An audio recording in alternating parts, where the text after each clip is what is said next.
Hello children. Last time we discussed introduction of human health and diseases. We discussed what are the factors which affect our health, then diseases, infectious and non-infectious diseases. Now we will discuss some examples of diseases one by one. One or two bacterial diseases, viral diseases, and then fungal disease and protozoan diseases. So first of all, let us discuss typhoid. So whenever we are doing some disease, we have to consider 4 or 5 points. What is the causative agent of that disease? What are the means of transmission of the disease? Symptoms of the disease. So these 3-4 things, and then preventive measures also that we can discuss in journal. Now typhoid causative agent, that is a bacterium Salmonella typhi, that is a causative agent of the typhoid. It is transmitted by contaminated food and water, enters small intestine and then migrate to other organs through the blood. Symptoms of this disease are fever, sustained high fever, continued high fever, 39 to 40 degrees Celsius, weakness, stomach pain, constipation, headache, loss of appetite. Then in severe cases, there can be intestinal perforations, means there can be pores in the intestinal wall and by the bacteria, and that causes the death. The test which is used to confirm this disease is the Vidal test. Mary Mallon, nicknamed Typhoid Mary, she was a typhoid carrier and was cook by profession. Continued to spread typhoid for several years through food she prepared.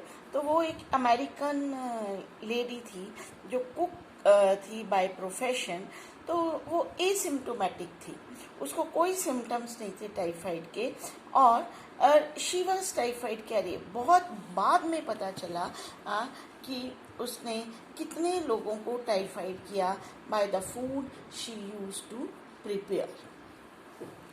Then here you see the mode of the transmission, Salmonella typhi bacteria that is transmitted through the food items and through the water, contaminated food and water. Symptoms, here you see loss of appetite, abdominal, then diarrhea, fever and nausea and vomiting that occur. Next disease we are going to discuss, that is the pneumonia. Causative agent or the pathogen is again a bacteria, Streptococcus pneumonia और Haemophilus influenza. इस सभी diseases को आपने एक tabulated form में, एक column में आपने लिखना है name of the disease, second column में कॉजेटिव एजेंट, थर्ड कॉलम में means of transmission, and then any specific thing about the disease. जैसे कोई टेस्ट वो सभी का नहीं है आपको, तो कुछ एक डिसीजेस का है, जैसे विडाल टेस्ट है, इसी तरह एड्स का हम करेंगे, एलिजा टेस्ट. तो ये आपने एक टेबल बनाना है, एक एट अ ग्लांस जो आपको समरी दिखाई दे. एक तो इसको आपने घर में इसको तैयार करके एक टेबल की फॉर्म में एक छोटे से पेपर पे लगा के रखना है. तो जो भी आपके 6-7 डिसीजेस आपके सिलेबस में है वो आपने इस तरह से लर्न करनी है. Specially scientific names, streptococcus pneumonia, haemophilus influenza and spellings plus how to write scientific name correctly. So पूरा आपने अच्छे से इसको लिखना है. Means of transmission are droplet infection. So inhalation of droplets, aerosols released by an infected person, and by sharing glasses, utensils with an infected person. Symptoms, pneumonia बहुत बार बच्चों को बहुत ज़्यादा हो जाता है, एंड देन ओल्ड एज में भी ये होता है. तो infection in the respiratory tract, जो एल्वियोलाई है लंग्स की, that get filled with the fluid. जैसे आपने आम भाषा में सुना होगा कि लंग्स में पानी भर गया, तो alveoli get filled with the fluid, so breathing problem हो जाती है, difficulty in breathing. Symptoms that include fever, chill, cough, headache and severe cases, your lips and fingernails may turn bluish in color. Less oxygen exchange होता है, इसलिए वो blue हो जाता है। Here you see alveoli, they are filled with the fluid, तो उसमें oxygen exchange की कैपेसिटी जो है वो कम हो जाती है। Common cold, common cold is a viral disease, causative agent is a rhinovirus. Again you know it's means of transmission, ये बहुत ही कॉमन है। जब हम देखते हैं कि हमारे किसी भी फ्रेंड को साथ में हो जाता है तो हमें भी कोल्ड हो जाता है, कभी कभी किसी भी फैमिली मेम्बर को हो जाता है तो बाकी सबको भी एक एक करके हो जाता है। Inhalation of droplets of cough और sneeze of an infected person, transmission through the contaminated objects, तो जब हम उसको टच करते हैं, उसके आर्टिकल्स यूज करते हैं, टॉवल है, बेडशीट है, या फिर जो है हैंकीज है या क्लोथ शेयर करते हैं, तो हमें भी ये जो है वो कॉमन कोल्ड हो जाता है। But it is not so dangerous in that infect the nose and upper respiratory passage। जैसे हम निमोनिया किया है तो वो एल्वियोलाई तक हमारी इन्फेक्शन पहुंचती है, लेकिन कॉमन कोल्ड में ऊपर ही रहती है, लंग्स तक नहीं पहुंचती, अपर रेस्पिरेटरी पैसेज में। It show symptoms like nasal congestion and discharge, sore throat, hotness in voice, cough, headache, tiredness, और सिम्टम 3 to 7 डेज में ये अपने आप जब वो ठीक हो जाते हैं। So common cold that has no cure, अपने आप ही ये ठीक हो जाता है, and it can live for hours outside the body. ये वायरस जो है it can live outside the body for hours. So symptoms fever, then aches, chills, tiredness, and some severe sudden symptom, that is the fever, high fever can be there, and then sneezing, running nose, so these symptoms can be there. Malaria, that is somewhat dangerous, and the causative agent is Plasmodium vivax, Plasmodium malaria, Plasmodium falciparum. Again, that is very important. Protozoa, it is a protozoan जिससे ये disease होती है। अक्सर ये गलती हो जाती है when causative agent of malaria that is asked in the examination, and तो स्टूडेंट्स उसमें बहुत बार जो है वो मॉस्किटो लिखते हैं। मॉस्किटो जो है इसका सेकेंड होस्ट है, that is not the causative agent, वो सिर्फ मीन्स ऑफ ट्रांसमिशन है।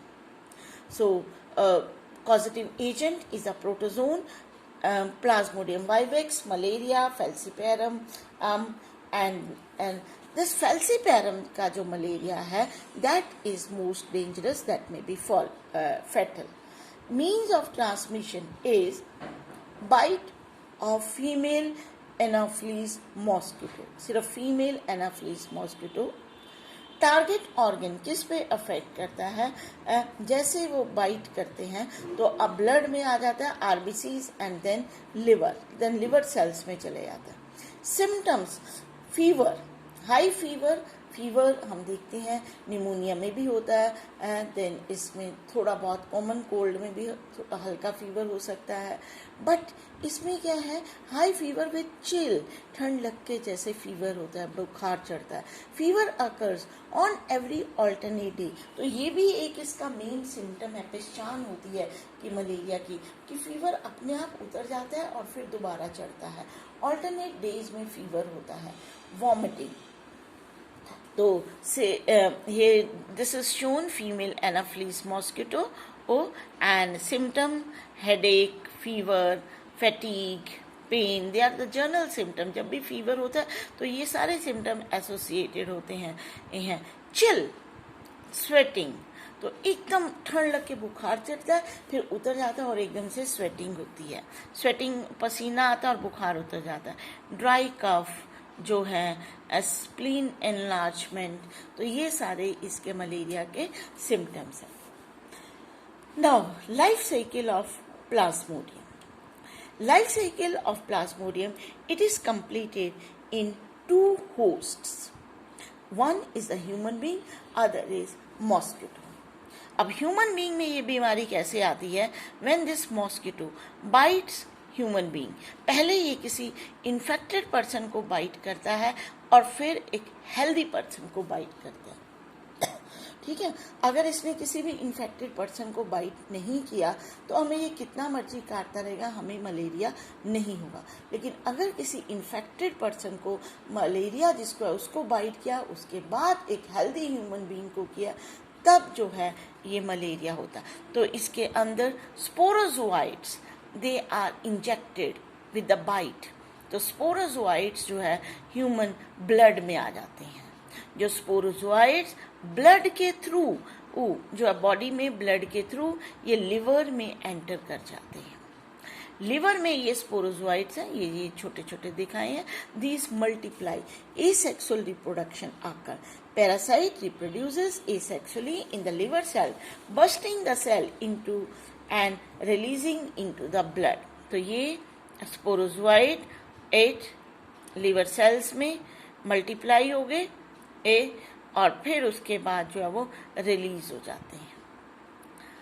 और फिर जो रिलीज है तो कुछ जो है ये जो है sporozoite, they enter into the red blood cells. और आरबीसीज में भी ये मल्टीप्लाई हो रहे हैं, एक से ये बहुत सारे बन गए, and then rupture the RBCs and these are released. और यही एक कारण होता है कि जब रप्चर हो जाते हैं RBCs and then they release हो जाते हैं parasite, and this parasite enter into the new RBCs. Bursting of the RBCs that release a toxin that is known as haemozoin, that is responsible for the chill. तो वो जो fever with chill के लिए responsible है, toxin released by the ruptured RBCs।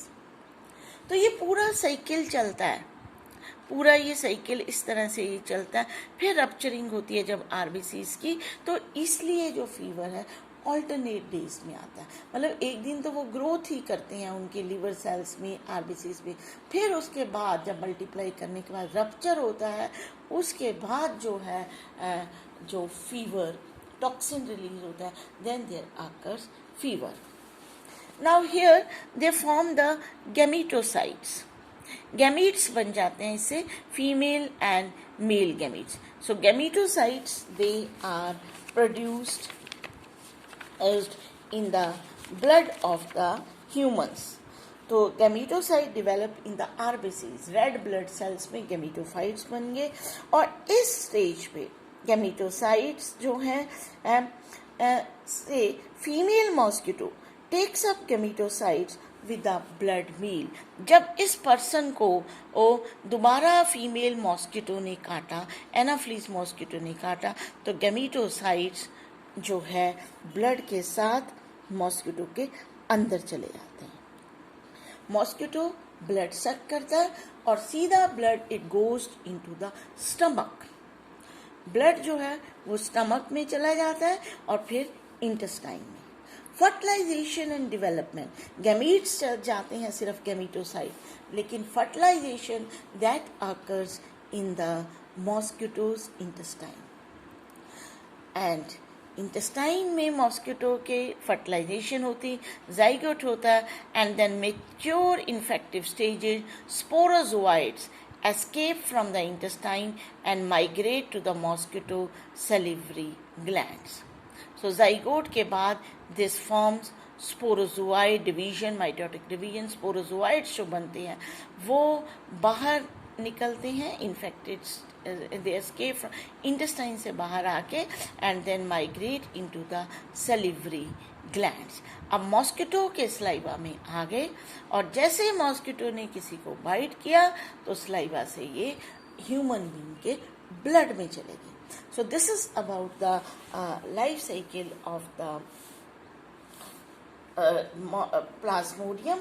इसमें जो objective type question बहुत आते हैं, at what stage this parasite enters into the human body, sporozoite stage में, in which host asexual reproduction occur or human beings. कहाँ पे होती है ये भी पूछा जाता है. That is the liver cells and RBCs. Where sexual reproduction takes place in the mosquito intestine and sexual reproduction takes place. तो इस तरह के why there is fever with the chill, तो इस तरह से बहुत सारे questions, objective type question. why fever occurs on the alternate days, तो ये बहुत सारे क्वेश्चन जो हैं इसके मलेरिया के ऊपर, लाइफ स्पैन ऑफ प्लाज्मोडियम के ऊपर ये पूछे जाते हैं. So that is all for today, and next time we will discuss some of the diseases caused by the other protozoan and helminths. Thank you so much.